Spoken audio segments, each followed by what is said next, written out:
இயேசு உங்களை நேசிக்கிறார். பிரியமானவர்களை, இந்த நாளில் ஆண்டவர் நம்மளோடு பேசும்படியாய் வேதத்திலிருந்து 2 வசனங்களை கூட வாசித்து ஆண்டவர் நமக்கு கற்றுக் கொடுக்கக்கூடிய காரியத்தை பார்ப்போம். அது அப்போஸ்தலர் புஸ்தகம் 2வது அதிகாரம் 25, 26 வசனங்கள் இப்படியாக சொல்லுகிறது. அவரை குறித்து தாவீது, ஆண்டவரை குறித்து தாவீது, கர்த்தரை எப்பொழுதும் எனக்கு முன்பாக நிறுத்தி நோக்கி கொண்டிருக்கிறேன். நான் அசைக்கப்படாதபடி அவர் எனது வலது பார்சத்தில் இருக்கிறார். அதனால என் இருதயம் மகிழ்ந்தது, என் நாவு களி கூர்ந்தது, என் மாம்சமும் நம்பிக்கையோட தங்கி இருக்கும்.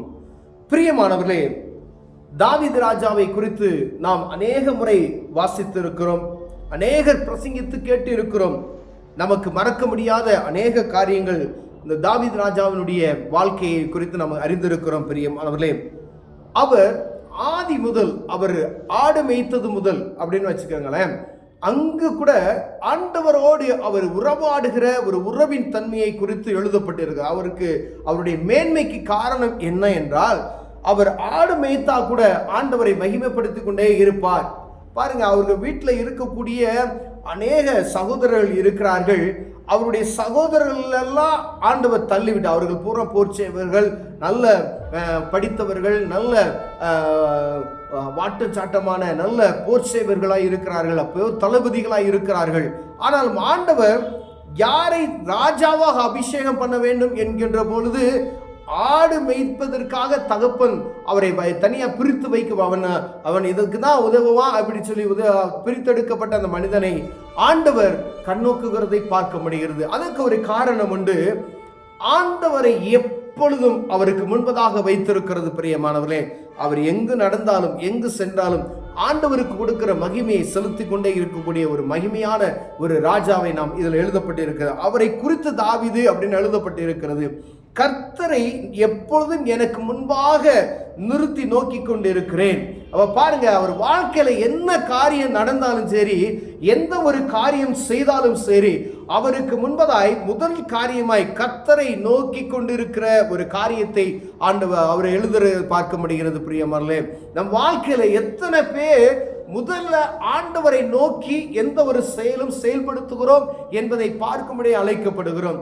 நம்ம வாழ்க்கையில் என்னமோ நம்மளுடைய அறிவு, நம்முடைய திறமைகள், நம்முடைய காரியங்கள், நம்ம ஒரு வேலை செய்தாலும் சரி, ஒரு படிப்பு படித்தாலும் சரி, எந்த காரியத்திலும் முதன்மையான இடத்தை நம்ம கொடுக்கிறோம். நம்முடைய பலத்தை கொண்டே அதை செயல்படுத்துகிறதுக்கு நாம் ஆசைப்படுகிறோம். ஆனால் இந்த தாவீது ராஜா ஆண்டவரை முதன்மையாய் நோக்கி கொண்டு அவரை முன்னிறுத்தி எந்த ஒரு காரியம், அது போரா இருக்கலாம், ஒரு காரியத்தை செய்வதற்கு, ஒரு ஆலயம் கட்டுவதாக இருக்கலாம், இல்லை மக்களை நியாயம் விசாரிக்குவதாக இருக்கலாம், இல்லை ஒரு படையெடுப்பாக இருக்கலாம், எந்த ஒரு காரியமாக இருந்தாலும் சரி, அவர் வாழ்க்கையில செய்யக்கூடிய ஒரு சிறிய காரியமோ பெரிய காரியமாக இருந்தாலும் ஆண்டவரை முன்னிறுத்தி அவரை நோக்கி அதற்கு பின்பதாக செயல்படுகிற காரியம் இங்கு எழுதப்பட்டு இருக்கிறது. பிரியமானவர்களே, அது நிமித்தமாகவே ஆண்டவர் அவரை மேன்மைப்படுத்தி வைத்திருக்கிறதை நாம் பார்க்க முடியுது. ஏதோ ஒரு மேன்மை அவருக்கு சாதாரணமாக வரவில்லை, லஞ்சம் கொடுத்து அந்த மேன்மை வரவில்லை, ஒருவேளை அவருக்கு இருக்கிற திறமை நிமித்தமாய் அந்த மேன்மை வரவில்லை, அவருடைய அழகு நிமித்தமாய் இந்த மேன்மை வரவில்லை, அவருடைய உயர்வு, அவருடைய உடல் பலத்தை, சரீர வளர்ச்சியை குறித்து மேன்மை வரவில்லை. ஆண்டவரை முன்பதாக வைத்திருக்கிறது நிமித்தமா அவருக்கு ஒரு மேன்மை உண்டாகிறது என்பதை நாம் அறிந்து கொள்ள முடியாது. அப்ப நாம் ஆண்டவரை முன்வைத்திருக்குவோமே ஆனால் நம்முடைய வாழ்க்கையில் நம்ம ஏற்படுத்தக்கூடிய மேன்மைகள் ஒரு நாளும் தடைபடாது என்பதை நாம் புரிந்து கொள்ள முடியாது. ஆண்டவர் நம்மளோடு இடைப்படுகிறார். பிரியம், எத்தனை பேர் ஆண்டவரை முன்வைத்து ஒரு காரியத்தை செயல்படுவோம் என்று பார்த்தோமானால் அது 100க்கு ஒரு 50% கூட இருக்குமா என்பதை நாம் புரிந்து கொள்ள முடியாது. பிரியம், ஏன்னா எல்லாருமே அவசரமான உலகத்தில் ஓடிக்கொண்டு இருக்கிறோம். ஆண்டவருக்கு கொடுக்க வேண்டிய முக்கியத்துவத்தை கொடுக்காதபடிக்கு என்னால முடியும், என்னுடைய ஆள் பலம் இருக்கிறது, என்ற அரசியல் பலம் இருக்கிறது என்று சொல்லிக்கொண்டு பலவித நேரங்களில் நாம் சோர்ந்து போகாதபடிக்கு ஓடிக்கொண்டு இருக்கிறதை நாம் பார்க்க முடிகிறது. பிரியமானவர்களே, அப்படிப்பட்டதான சூழ்நிலை ஆண்டவர் நம்மளோடு இடைபடுகிற ஒரு காரியம் என்னவென்றால், அவரை நோக்கி பார்க்கிறவர்கள் பிரகாசம் அடைவார்கள் என்கின்ற இந்த வார்த்தை எப்பொழுது நம்முடைய இருதயத்தின் ஆழத்தில் இருக்கும்படியே ஆண்டவர் விரும்புகிறார். ஏன்னா அவரை நோக்கி பார்த்தவர்கள் அற்புதங்களை பெற்றுக் கொள்வார்கள். அவரை முன்வைத்து செயல்படுகிற காரியங்கள் எதுவாக இருந்தாலும் அப்பொழுது ஆண்டவர் நம்ம அவருடைய நாமம் உயர்வதற்காய் நம்மளை மேன்மைப்படுத்துகிறதை பார்க்க முடியும். தாவீது ராஜாவின் வாழ்க்கையில செய்த காரியம் எல்லாமே மேன்மைப்படுவதற்கு அவரை முன்பதாக வைத்து செயல்படுத்தார். பிரியும் நம்ம எத்தனை பேர் அப்படி வைக்கிறோம் என்பது நமக்கு நம்ம சோதித்து அறிந்தோமையினால் நமக்கு தெரியும். பாருங்க, அவர் என் வலது பாசத்தில் இருக்கிறார், நான் அசைக்கப்படாதபடிக்கு அவர் எனது வலது பார்சத்தில் இருக்கிறார். அவரை ஒருத்தர் அசைக்க முடியாது, அவரை தொட முடியாது. தாவீது ராஜாவை யாரும் அசைக்க முடியாது. அவர் போகிற இடமெல்லாம் வெற்றி, எல்லா தொட்ட காரியமெல்லாம் துலங்கும். ஏன்னா ஆண்டவர் என் வலது பார்சத்தில் இருக்கிறார், ஒருவனும் என்னை அசைக்க முடியாது என்ற நம்பிக்கையை கொண்டிருக்கிற ஒரு மனுஷன். பிரியமானவர்களே, அதனாலே என் இருதயம் மகிழ்ந்தது. பாருங்க, ஏதோ ஒரு தன்னுடைய சுயபலத்தின் நிமித்தமே அவருக்கு மகிழ்ச்சி உண்டாகல. ஆண்டவர் எனது வலது பார்சத்தில் இருக்கிறபடியினாலே என் இருதயம் மகிழ்ந்தது, என் நாவு களி கூர்ந்தது, என் மாம்சம் நம்பிக்கையோட தங்கி இருக்கும். பாருங்க, என் நாவு என்னுடைய மாம்சம் நம்பிக்கையோட இருக்கிறது. நான் அந்த நம்பிக்கை நிமித்தமாய் நான் தங்கி இருக்கிறேன். என் நாவு களி கூர்ந்தது, ஆண்டுடைய நாமத்தை எப்பொழுதும் களி கூர்ந்து கொண்டே இருக்கிறது. அப்ப மகிமை, தேவனுடைய பிரசன்னம், ஆண்டவரை துதித்து கொண்டே இருக்கிற ஒரு அனுபவம். அவர் எங்கு சென்றாலும் அவரை மகிமைப்படுத்தி கொண்டே செல்வார். பிரியமானவர்களே, நம் வாழ்க்கையில தோல்வியை பார்த்து கொண்டு இருக்கிறோமா? ஆண்டவர் இந்த நாள் உங்களோடு பேசிக் கொண்டு இருக்கிறார். உன் வாழ்க்கையில அற்புதம் நடக்க வேண்டும், என் வாழ்க்கையில ஒரு அதிசயம் நடக்க வேண்டும், என் வாழ்க்கையில ஒரு மேன்மை உண்டாக வேண்டும், என் வாழ்க்கையில பலவிதமான சூழ்நிலை அடிபட்டு கிடக்கிற என் வாழ்க்கையில ஒரு மேன்மையின் அனுபவத்தை நான் பார்க்க வேண்டும் என்றால் தாவீது ராஜா செய்தது போல முதலில் தேவனுடைய ராஜ்யத்தையும் அவருடைய நீதியும் தேடுங்கள், அப்பொழுது இவைகளெல்லாம் உங்களுக்கு கூட கொடுக்கப்படும் என்ற வசனம் ஆண்டவர் உங்களுக்கு மேன்மைப்படுத்துவார். அவரையே முன்வைக்கிற ஒரு சூழ்நிலைக்கு நான் கடந்து செல்லுங்க.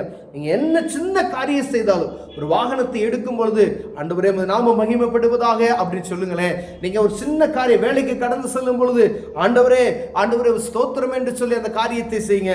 ஒரு ஆராதனை எடுக்கிறீங்களா, ஆண்டவருக்கு மகிமை உண்டாகட்டும் செய்யுங்க. நீங்க ஒரு ஜெபத்தை எடுக்கிறீங்களா, ஆண்டவருக்கு மகிமை உண்டாகட்டும் செய்யுங்க.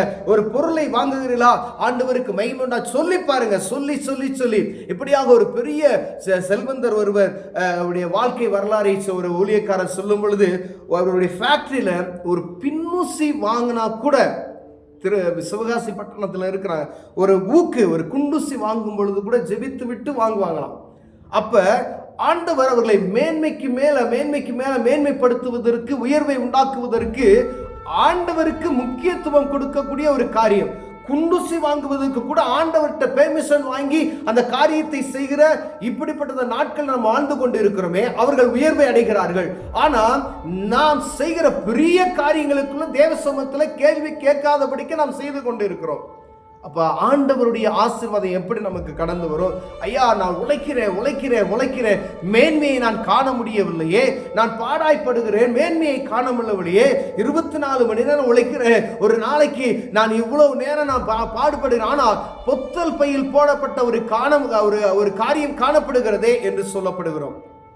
ஆனா ஆண்டவர் என்னைக்கு நீங்க முன்னாடி வைத்திருக்கிறீங்க, ஆண்டவருக்கு எப்ப முக்கியத்துவம் கொடுத்திருக்கிறீங்க, நீங்க செய்கிற காரியத்தில் ஆண்டவரை நிறுத்தி பாருங்க.